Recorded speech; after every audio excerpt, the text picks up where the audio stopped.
In the past few, I'll say 5 years, I have tremendously boosted my self-confidence and self-reliance. And today, I want to go over those things. I jotted down a list of 3 main topics I want to touch on. So let's not waste any time. Let's jump right into it. First thing that I did consistently, and the key is consistency with all these points, to boost the belief that I had in myself, was I have ventured and continue to frequently stay outside of my comfort zone. I'm going to break it down into 3 subcategories here. The first is physical discomfort, right? This is easy to think of. So cold showers, intermittent fasting, running a marathon are just some examples. Lifting weights, those are just some examples of the things that I have done and that you can do to physically make yourself uncomfortable. And bringing it back to what I had just said earlier, the key is not to do these things just once. It's to stay outside of your comfort zone and to do so often. This will callous your mind and make you stronger and have more faith in yourself. And the second thing is mental discomfort.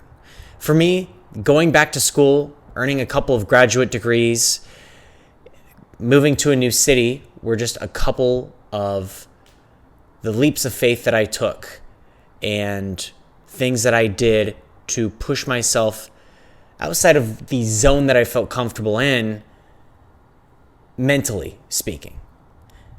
And the third is emotional discomfort, right?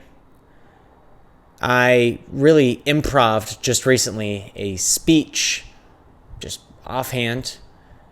It was at a memorial service and there were over 100 people there. And that made me feel quite uncomfortable, right? Or filming YouTube videos. That can make me feel at times emotionally uncomfortable, right? I might be nervous on how other people see me. And so the more that I've done these videos, the more that I have stayed outside of my comfort zone and the easier that this has become, right? Also, another thing that I've done that has emotionally strained me to grow stronger as a person and therefore more confident is to become better at saying no to things that I don't want to do. I get invited, let's say on a Saturday night, to go out to dinner with a friend, and I don't really feel like it. Well, I push myself to start saying no more, and I have. And I'm glad that I have, because that has freed up space for me to do what it is that I truly want to do and care about. Now, the second thing is I have kept the promises that I have made to myself, nobody else knows about, behind closed doors. That is a second key pillar of building and maintaining confidence, right? I have worked on some of my insecurities, for example. I've not quit when the going has gone tough, which it always does when you're going to do something worthwhile, right? It takes repetition. It gets monotonous sometimes. That has included waking up, not hitting the snooze button when I'm tired, right? And that's been very hard. No one else knows that I'm setting my alarm for, let's say, 5 a.m. until I just told you guys. And it's easy for me to click the snooze button, silence that alarm, and sleep in for a couple more hours. Hey, no one will know. What's the harm in that? Well, you know, and that promise you just broke to yourself, that is a strike against you and the faith that you have in yourself.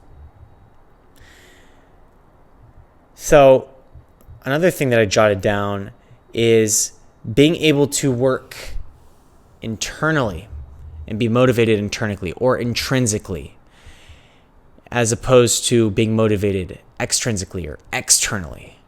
And not necessarily telling everyone else what it is that I want to do or the goals that I have or the things that I want to achieve. And instead, keeping it to myself, working behind closed doors to achieve the things that I set my mind to. And I don't need other people patting me on the back in order to do those things. And that really helps to strengthen your character and your self-belief.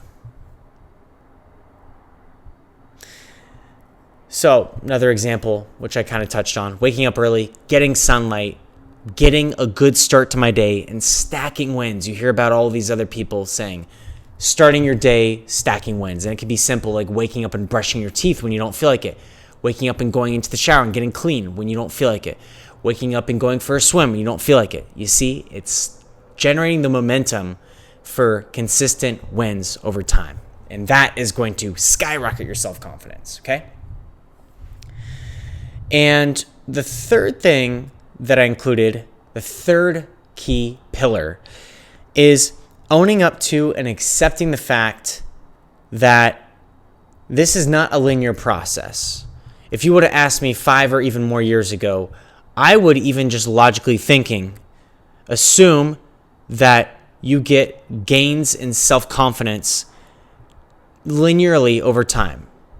Or let's say I get 1 point in feeling more confident for putting in X, right? Over time, that continues to give me 1 more point in confidence. But it doesn't work that way, and you can reach plateaus. And sometimes it feels like you're going backwards too, like you're losing confidence. Or you might reach a point where you think that you have unlocked or achieved this supreme level of swag, let's say, and only to find out there's a situation that enters your life that challenges and completely derails the progress that you thought you had. A good key is, if you feel like you've arrived, you have not arrived, because you never truly do. And that's okay. So if I were to sum up this entire video in a nutshell, I would say doing hard things that challenge you or scare you makes you understand your worth, especially when repeated over time. And it makes you feel that you deserve the things in life that you really want. That is the too long didn't watch or didn't read answer to this question on how did I 10x my confidence over the last 5 years. I hope that this video was helpful and informative. If it was, please smash the like button, comment for future videos down below and what you thought of this current one, and subscribe to my channel. So, thank you. Bye for now.